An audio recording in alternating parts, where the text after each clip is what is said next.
Good morning to everyone and welcome to the lecture number 43. आज हम सीखने वाले हैं लेक्चर नंबर 43 सेट लेवल का है। सेट लेवल की जो क्लासेस फिनिश करने के बाद 40 सेंटेंस इसके पहले के लेक्चर में आपको समझाया। ये आपका जो लेक्चर है ये 43 नंबर का है। इसके लिए आपको आपकी बुक का 109 पेज ओपन करना है और देखते हैं पहला सेंटेंस क्या है। फर्स्ट सेंटेंस है डोंट बैक बाइट। अब बैक बाइट का मतलब होता है चुगली करना, यानी कि बुराई करना। एक की बुराई करते हैं दूसरे, तो बैक बाइटिंग जो होती है कि वो ऐसा है वो ऐसा, जो कुछ है मुंह पे बोलो, पीठ पीछे बुराई मत करो। तो डोंट बैक बाइट क्या बोलेंगे? Back bite. बैक बाइट का मतलब क्या होता है? पीठ पीछे बुराई करना। ठीक है, पीठ पीछे बुराई करने को बैक बाइट कहते हैं। तो आपको कहना है पीठ पीछे बुराई मत करो, डोंट बैक बाइट। कई मकान के आगे लिखा होता है this house is for sale. Sale की स्पेलिंग ये वर्ब है और ये नाउन है, ये बेचना और ये बिक्री। ठीक है, तो this house is for cell, ये मकान बिकाऊ है। बिकाऊ मतलब फॉर सेल। ठीक है, किसी ने आपको नोट दिया और वो फटा हुआ है, पैसे दिए और फटा हुआ नोट है, तो आप इंग्लिश में बोलेंगे दिस नोट इज टोर्न। ये नोट फट गया है, मुझे दूसरा नोट दो, ये नोट अच्छा नहीं है। दिस नोट इज टोर्न, ये नोट फट गया है। अब ये बहुत सी बार जो बीत गया उसके बारे में चिंता मत कीजिए, और भविष्य में बहुत सारी संभावना, उसको देख के आपको आगे बढ़ना है। बिल्कुल जो बीत चुका, जो गुजर चुका, उसको बिल्कुल भी याद नहीं करना, उसकी बिल्कुल भी आपको टेंशन लेने की ज़रूरत नहीं है। ओके, तो जो बीत गया सो बीत गया, यानी जो चला गया समय वो चला गया, अब वापस लौट के नहीं आएगा। तो बीत गया सो बीत गया, उसको इंग्लिश में क्या बोलेंगे? हम क्या बोलेंगे इंग्लिश में? Past is past. तो पास्ट इज पास्ट का मतलब क्या हुआ? जो बीत गया सो बीत गया, यानी कि अब किसकी चिंता करनी है आपको? Past is past, present, live in present and tomorrow never comes. ये तीन चीज़ें ध्यान रखनी है। तो पास्ट इज पास्ट, ये पहले थॉट में भी आपके आए, तो अभी आप इस सेंटेंस पे फोकस कीजिए।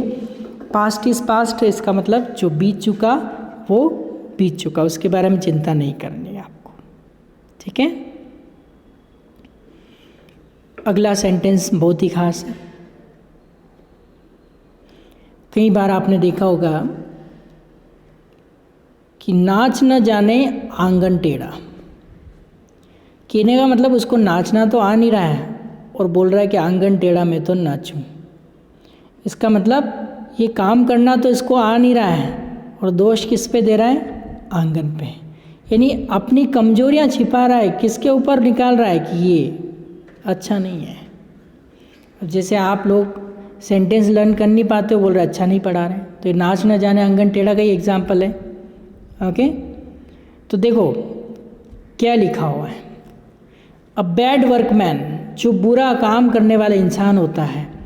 अ पेड वर्कमैन क्वारल्स, झगड़ता रहता है, विथ हिज टूल्स, कि ये अच्छा नहीं है वो अच्छा नहीं है। A bad workman always quarrels with his tools, यानी कि नाच न जाने आंगन टेढ़ा। ठीक है, तो उसको इंग्लिश में क्या कहेंगे? A bad workman quarrels with his tools, यानी कि जो बुरा आदमी है वो उसको काम करना तो आ नहीं रहा और कह रहा है कि ये औजार जो है मेरे पास ये खराब है, इनसे काम नहीं होते हैं। जबकि गलती कहाँ है, कमी कहाँ है? उसके अंदर है। लड़कियों को मत छेड़ो, तो छेड़ने को क्या कहते हैं? टीस। तो इंग्लिश में क्या कहेंगे? Never tease the girls. Never tease, tease का मतलब क्या होता है? छेड़ना। द गर्ल्स, नेवर मतलब कभी नहीं।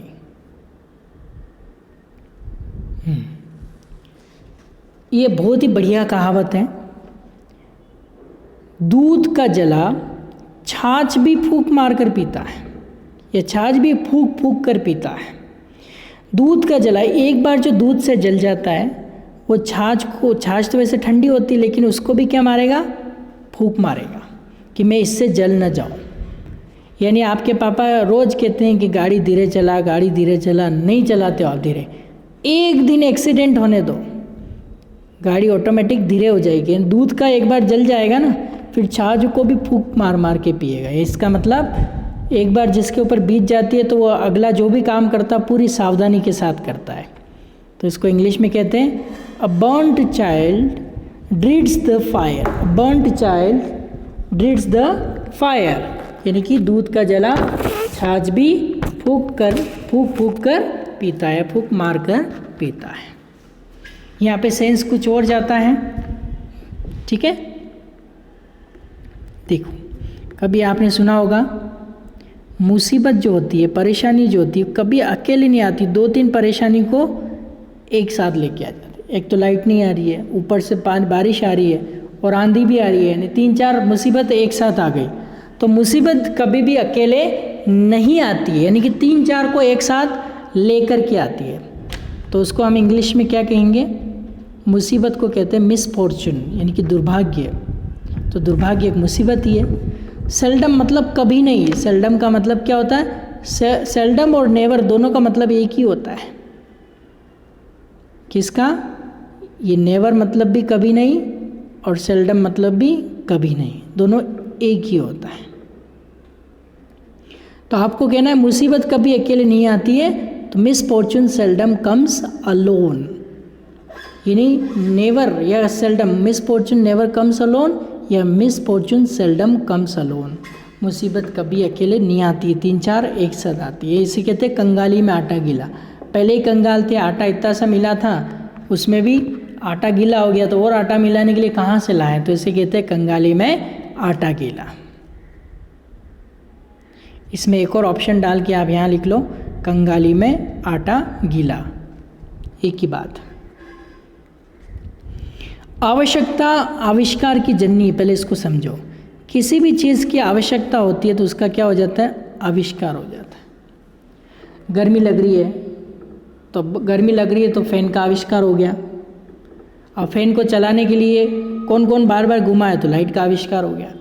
तो आवश्यकता जो होती है वो आविष्कार करती रहती है। तो जो नेसेसिटी वो बहुत इम्पोर्टेंट है। तो नेसेसिटी को मदर कहा है किसकी, इन्वेंशन को, कि जब नेसेसिटी होती है तो इन्वेंशन हो जाती है, ये नहीं, ये इसकी माँ है। तो necessity is the mother of invention, यानी आवश्यकता आविष्कार की जननी है। Necessity is the mother of invention. आपको अगर कहना है कि कृपया इसका बुरा न माने, कृपया इसका बुरा न माने, इसको लर्न कर लेना। Please don't take it ill, don't take it ill, please don't take it ill, कृपया इसका बुरा नहीं माने। पिछले लेक्चर में आपने 40 सेंटेंसेस लर्न किए होंगे, अभी 41 से हम सीख रहे हैं। कृपया इसका बुरा न माने, तो हम इंग्लिश में क्या कहेंगे, प्लीज़ डोंट टेक इट इल। क्या कहेंगे, प्लीज़ डोंट टेक इट इल। अगला देखिए, ये बहुत ही इम्पोर्टेंट सेंटेंस है, ये आपको किसी बुक में नहीं मिलेगा। इसको ढूंढते ढूंढते मुझे भी 4 साल लग गए थे। कैसे आना हुआ, आप कहेंगे हाउ डिड यू कम, लेकिन वो गलत है। कैसे आना हुआ का जो राइट सेंटेंस है वो आप देखिए, व्हाट ब्रिंग्स यू हियर। इसको तो अभी लर्न कर लो, हैंड टू हैंड, ये लर्न नहीं हो तो आगे मत बढ़ो। व्हाट ब्रिंग्स यू हियर, कैसे आना हुआ। किसी को अगर आपको कहना है और भाई साहब कैसे आना हुआ, तो आपको इंग्लिश में कहना पड़ेगा व्हाट ब्रिंग्स यू हियर। क्या बोलेंगे आप, व्हाट ब्रिंग्स यू हियर, इसका मतलब कैसे आना हुआ। अगला है फॉन्ड ऑफ। फॉन्ड ऑफ का मतलब होता है शौकीन, किसी चीज़ का शौकीन है। जैसे मैं चॉकलेट का शौकीन हूँ तो I am fond of chocolate, I am fond of यहाँ तक बोलना है। He is fond of, she is fond of, you are fond of, इस तरह से सब्जेक्ट चेंज होते रहेंगे। तो अगर आपको कहना है कि आई am fond of reading English novels, English novel का मतलब क्या होता है? इंग्लिश नॉवेल, अंग्रेज़ी उपन्यास, नॉवेल मतलब क्या होता है? उपन्यास, ठीक है। जैसे गोदान जो मूवी बनी है वो शरद चंद्र के नॉवेल पे बेस्ड है, ठीक है। नॉवेल यानी कि उपन्यास। तो I am fond of reading English novels, यानी कि मैं इंग्लिश नॉवेल रीडिंग का शौकीन हूँ, यानी कि पढ़ने का शौकीन हूँ। मैं अंग्रेज़ी उपन्यास पढ़ने का शौकीन हूँ। तो I am fond of reading English novels. अच्छा, आपको किसी को कहना है गेट असाइड, तो गेट असाइड मतलब आगे से हटो। तो आगे से हटे को इंग्लिश में क्या कहेंगे? Get aside. क्या कहेंगे? Get aside. और हर कहीं मत थूको, तो थूकने को क्या कहते हैं? स्पीट। हर कहीं मतलब एनीवेयर, तो मत थूको, डोंट स्पीट एनीवेयर। देखो उसी में सेंस बैठ गया पूरा। डोंट स्पीट एनीवेयर, स्पीट का मतलब क्या होता है? थूकना। जैसे कोरोना वायरस स्पीटिंग से भी फैलता है, स्पीट मतलब होता है थूक। तो डोंट स्पीट एनीवेयर, हर कहीं मत थूको। Spitting is a crime nowadays in the COVID-19 coronavirus disease 2019। जो कोविड है, कोविड का फुल फॉर्म होता है कोरोना वायरस डिसीज़ 19, मतलब 2019। तो कोविड-19 का मतलब क्या हुआ? Corona virus disease 2019। तो इसमें डोंट स्पीट एनीवेयर, हर कहीं मत थूको। अगला है डोंट बिलीव इन हियर से। हियर देखो, हियर का मतलब क्या होता है? सुनना, और से मतलब कहना। सुनी कई बातें मतलब सुनी सुनाई बातें हो गई। तो डोंट बिलीव इन हियर से, यानी कि सुनी सुनाई बात पर भरोसा मत करो। जब तक आप श्योर नहीं हो जाते उस चीज़ के लिए, तब तक आप उस पर बिलीव मत करो, यानी कि सुनी सुनाई बात पर आप भरोसा ना करें। तो डोंट बिलीव इन हियर से।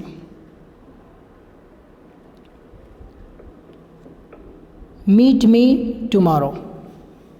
अब टुमारो क्या हो गया? आने वाला कल। तो मीट मी मुझसे मिलना, तो देखो क्या हो? मुझसे कल मिलो। मुझसे कल मिलो को इंग्लिश में क्या कहेंगे? Meet me tomorrow. क्या कहेंगे? Meet me tomorrow. तो मीट मी टुमारो यानी मुझसे कल मिलो। अगर आपको कहना है सभी के प्रति विनम्र बनो, तो विनम्र मतलब पोलाइट, सभी के प्रति। ऑल, तो बी पोलाइट टू ऑल। क्या बनेगा? Be polite to all. तो बी पोलाइट टू ऑल का मतलब क्या हुआ? सभी के प्रति आपको कैसे बनना है? विनम्र बनना है, ठीक है, सॉफ्ट रहना है। फिर next,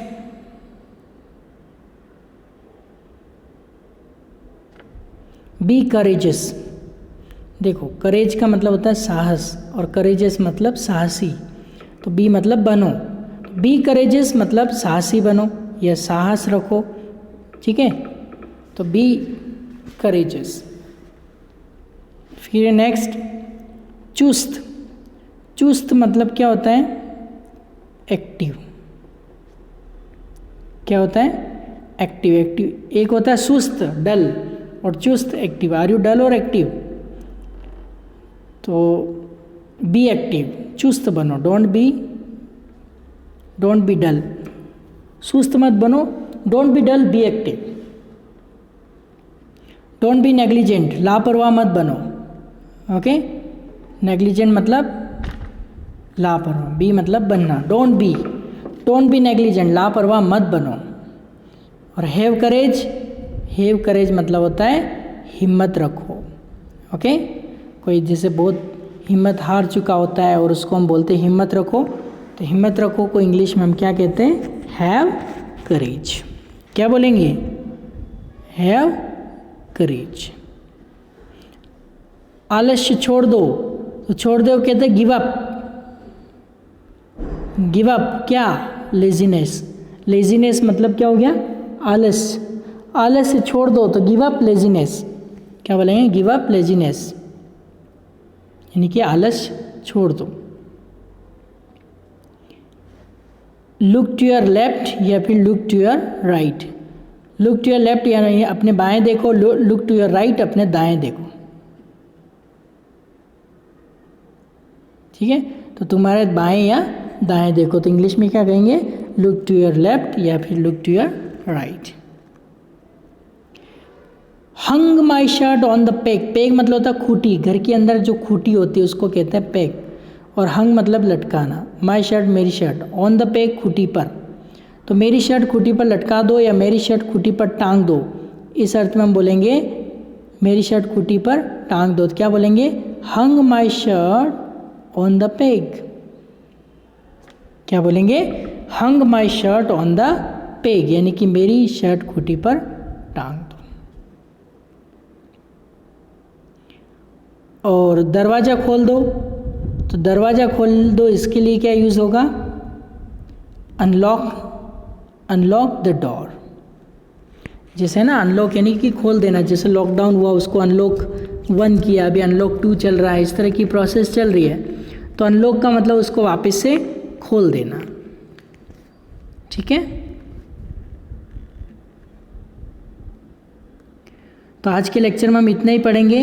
till then good bye. Learn करना है ये सारे, तभी आपको आगे के लेक्चर में जाना है। 3 लेक्चर इन्हीं के हैं, लेक्चर नंबर 42 भी आया था, 43 भी आएगा और 44 भी है। 3 लेक्चर इन्हीं के हैं, सेंटेंसेस ऑफ डेली यूज़ के 104 सेंटेंसेस हैं। Till then good bye and take care.